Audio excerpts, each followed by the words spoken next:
যেখানে এইচ হচ্ছে হাইট আর হচ্ছে রেডিয়াস অফ বেস। তো এটা বের করতে হবে আমাদেরকে। তো আমাদের এখনও পর্যন্ত রেডিয়াসটা পেয়েছি, এইচটা পাইনি। এইচটা কোনখান থেকে পাবো না, ভলিউম থেকে পাবো। আবার ভলিউম অফ সিলিন্ডার কী হয় না, ভলিউম অফ সিলিন্ডার কী হয় না, ভলিউম অফ সিলিন্ডার কী হয়, volume of cylinder V equals to pi R square H. Sorry, তো দেখো এরপর পায়ের মানটা জানি কত আমরা, 22/7। তার আগে আমাদের ভির মানটা পুট করে নিই। ভি মানটা কত, 7392। তাহলে 7392 আমাদেরকে দেওয়া হয়েছে।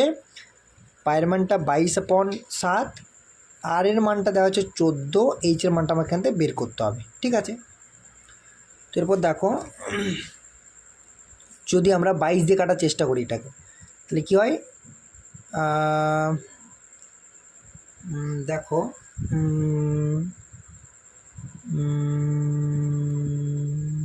22 দিয়ে কাটবে না, 11 দিয়ে কাটে, 11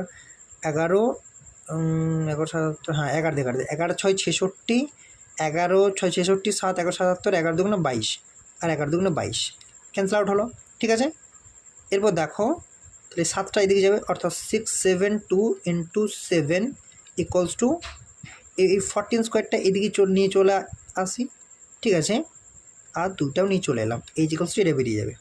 ঠিক আছে, তারপর এইচ ইকুয়ালস টু এটা বেরিয়ে গেল, কত গেলো তাহলে 672, এইটে 7টা গুণ হয়ে গেল, আর 14 স্কোয়ার × 2টা এইদিকে চলো। তাহলে যদি আমরা ক্যালকুলেশন না করি, কারণ আমাকে তো আলটিমেট এখানে ক্যালকুলেশন করতেই হবে, কারণ আমার এটা তো অ্যান্সার নয়, আমার অ্যান্সার হচ্ছে এইখানে ভ্যালু পুট করবো, তারপর অ্যান্সার পাবো। তাহলে দেখো যদি এই এইচটা এভাবেই রেখে দিই, তাহলে এখানে এরপর দেখো এখানে ভ্যালু পুট করো, 2 পাইছে, কার্ভ সাবস এরিয়া চেয়েছে। তো কার্ভ সাবস এরিয়ায় ভ্যালু যদি পুট করি আমরা, কার্ভ সাবস এরিয়া যদি ভ্যালু পুট করি, তাহলে আমরা এখানে অ্যান্সার পাবো। ঠিক আছে, 2 পায়ের মানটা 22/7, 2 পাই আর বলতে 14, আর এইচ মানটা এখানে পুট করলাম, এখানে 672 × 7 ডিভাইডেড বাই 14 স্কোয়ার × 2। এবারে দেখো কী ক্যান্সেল আউট হচ্ছে, দেখো এটা 2 একটা 2 ক্যান্সেল আউট হচ্ছে, তাই না, 7 7 ক্যান্সেল আউট হচ্ছে। ঠিক আছে, 14 একটা 14 ক্যান্সেল আউট হচ্ছে, 14 থাকছে নিচে। ঠিক আছে, আর এটা থাকছে কি